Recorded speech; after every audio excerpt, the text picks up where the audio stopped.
man. What do you think some tips are for building? Because right now, relationships is like we talk about it all the time. You see it all the time, right? You got successful relationships that we don't talk a lot about, but it's a lot of failed relationships. What are some tips for building a healthy relationship? So I think whether that's in business or in life, family or in love, I'm definitely a relationship guy. All of my success comes from connections. Since I was in high school to today, my network truly is my net worth, which is super cliche and annoying. But there's just no doubt. Like tonight when I was getting ready to come out, and like I'm like, all right, I got to remember this guy's name. And it all came back to me, and I'm like, cool. Then the second time you see somebody, now you got that thing, right? But I think the biggest thing to me, and you know how I am, Jay, more than our watchers or you know anybody else sitting here. Like I love doing things for other people before they do them for me, because now it's not that they owe me, but now they see like, wait a minute, this guy, I don't know what he's all about, but he did this, he didn't want nothing. He just turned around and walked away and gave me this thing. It doesn't have to be something physical, but just time or knowledge, you know, or just listening too. Like I got male friends who have problems right now, especially like with their relationships. And I'm older than some of them. I'm older than you guys, right? So I just listen and I try not to tell them what to do. But to me, it's just being authentic and not being afraid even to say, I've had friends doing the wrong thing too. And I tell them, and I lost those people. Because if they go all the way, then I'm like, I tried. And if I don't tell them, and if they do go all the way, then I'm going to feel like I made the biggest mistake of all. Yeah, it's genuine. Right. Yeah. If you see them going off the deep end, you don't want to just watch them. You know? No. So I think the biggest thing that I'm hearing out of here too, like, and to go to your question too, when you said about some things that could help a relationship, because I think the biggest thing really is communication at the end of the day. You know, how we actually talk to each other. Are we actually open? Are we hitting the issues on the head, or are we beating around the bush? And I think, you know, whether it's, you know, we're talking about relationships that are in business, whether we're talking about relationships that are personal, whether they're intimate, whatever it may be, family, friends, your wife, your spouse, your girlfriend, boyfriend, whoever it may be. And I think, you know, as much as this podcast is about men, I think this is just also a people thing too. Communication at the end of the day is very vital. If we can't openly have a dialogue and then civilly be able to portray what we're thinking and our emotions of what we're feeling to somebody in a way that they're able to understand it. And I think there's two ways. It's a two-way street on communication is a big thing too. A lot of people think about like, oh, I got to be a good talker. I got to know how to talk. I got to do this. You also have to be aware about how the other person's perceiving what you're saying, right? So if I'm going to talk to you, something I'm going to say is going to be a completely different way of how I'm going to talk to you, of how I'm going to talk to you, or how you're going to talk to me, or how you're going to talk to him. Everybody's going to have a different way of communicating to each other. Are we consciously aware of the other person's emotion? Are they in a receiving state? Or are they too angered? Are they too upset? Are they too, you know, flustered with whatever's going on that they're not in a ready state to receive it? Okay, what is our responsibility then in that role side of things? So I think along with communication, being conscious of the person that's receiving the message, making sure that they're in a receiving state. And if it takes us actually taking the initiative, and as men, we should take the initiative on making sure that we're providing a comfortable environment for whoever we're having a dialogue, whether it's a conversation, whether it's with your spouse, whether it's your partner, we should be responsible for that initiating piece so that once we can quell those emotions down, once we can quell the situation, whatever it may be that's causing the distress, we can focus on the root cause of the problem through thorough communication, through respectful dialogue. And I think one of the big things that I learned in life is that when you're talking to somebody, there's two things that you have to speak to. One is the mind. So to speak to the mind, you have to speak logically, right? You have to make it make sense. And that's one thing that we're very good at as men, I feel like, in general, right? We're good at logic. We're good. Everything is based on logic. But one thing that we also have to understand that not everybody communicates on the wave spectrum of logic too. Some people communicate from the heart. So when speaking to the heart, make sure to speak softly, because that's the big key right there. Sometimes the soft-spoken message delivered in the right way can also make the big impact, right? So how you're speaking to somebody, so it's also not, they say, you know, not what you say, it's how you say it. All these things, all these cliches are all very true. Be conscious of who you're speaking to. So, right? I mean, so I think empathy is one of the biggest, or most slept on, you know, emotions when dealing with or building a relationship. Understanding kind of what you just said, understanding where the the person you're speaking to or you're trying to build a relationship with is. Yeah. If I'm, I'm up, my blues are up, my bank account's rolling with zeros, I'm looking good, and I'm going to speak to someone who can barely buy a sandwich for the kid, they're not going to hear what I'm saying. So I have to be empathetic in my approach to them. Yeah. How I deliver, again, piggybacking off of that, how I deliver that message. And my favorite word, as you all know, is respect. Mm-hmm. That'll show that person that I don't see myself better. I don't see myself as more. Not necessarily humble, because humble to me is complete crock of crap. But being more so just empathetic. Start leading with empathy, understanding. I like to call it CNC, communication and comprehension, because you can communicate, comprehension, but are they comprehending? Are they comprehending what is being said? And pretty much those are my two main building blocks. And once you set that, again, foundation is everything. Once you set that foundation with someone, you have endless opportunities. Right, because you gain their trust. Right. Yeah, I like it, man. Just to kind of piggyback off what you guys said, as far as like tips for a healthy relationship. One thing that comes to mind is 100% respect, because I had that in there, but was building, like, trying to build a friendship with that person that you're trying to be with, right? So if this your girl, I think one thing that a lot of people kind of miss is like building that friendship with them first. Like let them ride for like 6 months to a year. Well, not a year, but like sometime 2 years, 3 years. Really know them. That might mean a missed opportunity if she decides to date somebody else. But like when you're a friend to that, to her, or when y'all friends to your spouse or whatever, y'all kind of get to know each other for who y'all really are, right? Exactly. So, because when you're in relationship mode, They know you for who you are in the relationship. But when we're friends, and I can know she like to go out every Friday with her friends. You know what I'm saying? Don't come home to 2 o'clock. I don't know if I want to deal with that. Mm-hmm. You know what I'm saying? So when you get to know as friends, it's kind of it's what I'm saying. That's what I'm saying.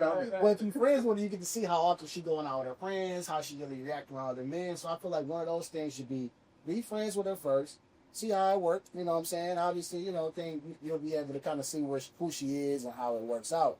If you really want to kind of go further, now if she's just a roster girl, then it don't really matter. You know what I'm saying? But, What's a roster girl, Jay? Like Rasta or roster?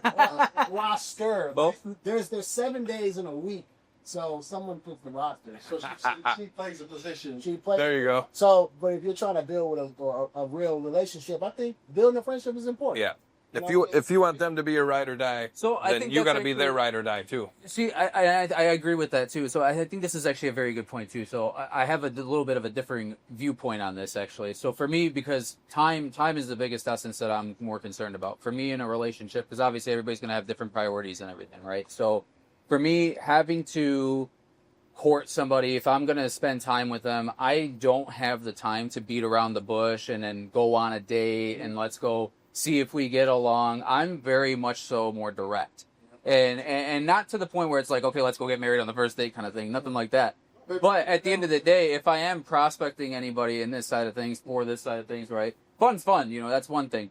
But for me, lately, with time and how everything's been going on, I'm more concerned about, is my partner actually meeting the needs that I need in this side of things? So and you can determine this based off of a very initial conversation with somebody, you'll know. I feel like girls are very good, man. Well, girls are good. Girls really are good at throwing the image girl. a little while, but they'll crack eventually. Good, they'll crack. Everything can crack eventually. Yes, that's true. But it depends on your character too. I think that's a big thing, right? What do you really fall back on? Is women your biggest priority at the end of the day, or is your personal ambition the biggest priority? Is your relationship to spirituality the biggest priority? What's your biggest priority at the end of the day? For me personally, it's really maximizing my time on this earth.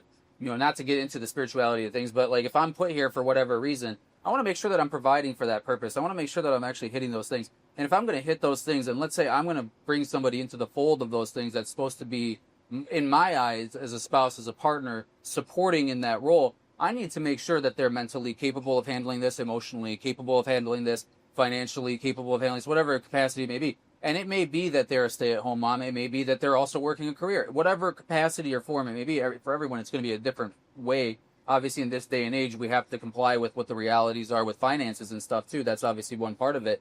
But there's a lot of other things to consider. Is it meeting what my purpose is on this earth? Is this person actually truly in line with my goals? And then vice versa is true. Whatever I'm saying is necessary for myself is equally necessity for that person as well. And I have to be able to provide just as much as I'm willing to ask for myself. So what I'm thing is, you can't find true equality necessarily in a relationship with necessary.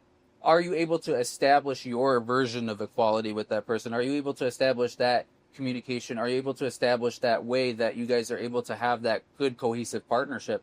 And for me, it's pretty clear on an initial talk with somebody whether they're going to be aligned spiritually, mentally, emotionally. You can know that within the first 30 minutes. Why do they have the elevator pitch? 2 minutes, 3 seconds sometimes, 5 seconds. You never know. You can figure out first word. You never know, right? So all these different things can come into factor. And for me, it's a big time piece. As a business person, I'm very focused on my time. I don't simply have the time to court like that. I can't go on 20 different dates. Sure, it'd be fun. So, yeah. I mean, speaking in relationships, intimate relationships, as I like to call them, leading with honesty, but also transparency From the get-go. And there's a bit of a difference in both. Honesty is, hey, I'm gonna be at man to man today recording. It's honesty. Yeah. Transparency is, hey, I'll be at man to man today with Jay, Z, me, Rob, everybody here. We'll be doing this, and we're gonna have topless service. You see what I'm saying? But it's a difference. I was honest both ways. Yeah. But transparency gave that person, whomever that is you're building a relationship with, the option to understand, do I want to be a part of this, or do I want to take a higher route? I think giving that person, affording that person that option. That option. It's fair, because wouldn't you want that afforded to you? Yeah. So that goes back to what you just said, which is getting what they're looking for. Yeah. And just understanding, through that first initial conversation, does this align with my goal? And that goes to the thing I always say, I paint this big picture of what I see for Joseph in my life. And then I say, do you see yourself somewhere along this route where we could plug you in and I can make sure I'm providing for you, or whatever that, relationship looks like? So let me ask a quick question. We start here. How do you know that girl is going to be right? Right. So we talking about that girl that's going to be honest, that's going to align with our values. How do you think that's you a good find point. a person like? I think it's like you said, Jay. I think you have to, as you get older, right? So in my early 20s, it was a different game. But now it's got to be someone that you could be friends with first, because you only have so much time. And if you're not happy being with them, ridiculously happy, not every single minute, because that's not real. Realistic is important. But you have to put up with, they got to be able to put up with our quirks, and we got to be able to put up with theirs. And you got to say, that doesn't bother me because I know I do some crazy things, right? Mm-hmm. So I think that's it. I think it's just being willing to look at those honestly, so you don't lie to yourself. Because when I lie to me, I'm lying to all you guys too. Right. Absolutely. I got a two-way to that. Go ahead. With age, right? Because you are the elder in the room. With age, what things did you go through, or what things did you deal with as you got to your point now that kind of gave you your core, with the things you look for, the core, these are my non-negotiable core items that I must have in dating or in a relationship with someone? I think communication's number one, dating or business. And I've had a lot of different business partners and been in, multiple relationships, of course, as an adult. And just communication and not being afraid to bring up things that might be bothering me. Yeah. Because if you're going to spend even as business partners, if you're a real 50-50 business partner 24/7, you're married to that person. And as a lawyer would say, you're jointly and severally liable. So anything Joe does wrong, I'm 100% liable for, but I only get 50% of the profit. So I got to trust you literally like you're going to cut your arm off for me. And if we can't communicate and I'm worried about that, then it's just not the right fit. Yeah, I mean, let's be honest. Problems come up, right? Life's not perfect. Shit happens. Yeah. I mean, I don't know if I can say that on YouTube or not. You tell me. But stuff happens, right? So in that instance of things happening, are we open and honest with the communication? Are we quick with the communication? Because right, like the big thing is I noticed that some people, when something does come up, they're not quick to disclose that there's an issue. I notice this a lot. Like they'll sit on it, they'll try to see if they can find a solution to solve it, and That's then hopefully they don't have to present the I'll problem. be solving problems Right? that I shouldn't be So, solving because yeah. that problem's never going to stop. It's never going to stop, right? So why try to do all that work? Disclose the problem, tackle it together. Well, Say, hey, this is the issue. Obviously, there's some things which you can figure out. There's a scale you got to figure out what's, some things you can just figure out on your own, whatever. Okay, no need. But there's some things when they come up, don't sit on things. Just go for it. I have a saying where confrontation unchecked just makes bigger confrontation. 100%. It's going to happen later, and it's going to be a bigger fight. Why wait?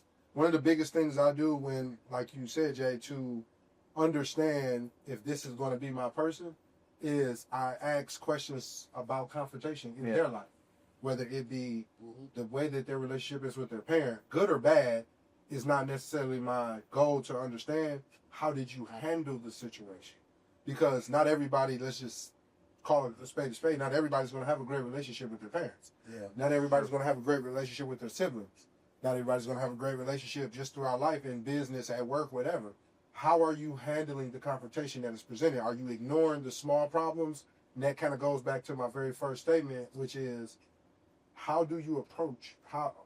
Don't just sit back and be quiet. Speak up. Say something about it and address it as an adult. Speaking whether it's logically from the mind or it's emotional from the heart, and understanding the difference between the two. And then the last part for me when picking a partner, does she have a big, robust hind part? No, I'm just I'm dead. To be honest with no, that plays. He said that is a requirement. That's a That is requirement. I have a nice little butt. list here. More so in a intellectual, because I'm sapiosexual myself, in more of an intellectual sense. Do you understand how to navigate life? Don't got to be perfect. Can you navigate through the stressors of life, the ups, the downs, and can you come up with a plan to remove yourself from the unwanted area? That's really all. All right, cool. Well, yeah, I like that, man. I want to ask a question. It's kind of like an iron sharpens iron question, right? Because I'm really interested in how men deal with stress and things like that. So, like, where did I start, by the way? Did I start on this side on the last question? You start with me. You start with Joe. So, what I want to ask is, how do you deal with, how do you balance being strong for others while taking care of yourself? Ooh, this is a good one, because this is what I've been dealing with for the past 4 months.